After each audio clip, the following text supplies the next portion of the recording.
ఈరోజు నేను నీ మాట కోసము నేను ఆశ కలిగి ఉన్నానయ్యా.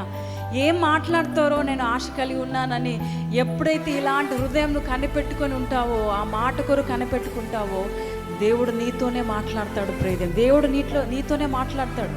హల్లెలూయా. అయితే ఇంత ఆసక్తిగా ప్రభు కొరకు ఎదురు చూడడానికి గల కారణాలు ఏంటి? యజమానులు తన దగ్గర పనిచేసే వారు ఎట్లా తెలిసి కనిపెట్టుకొని ఉంటారు.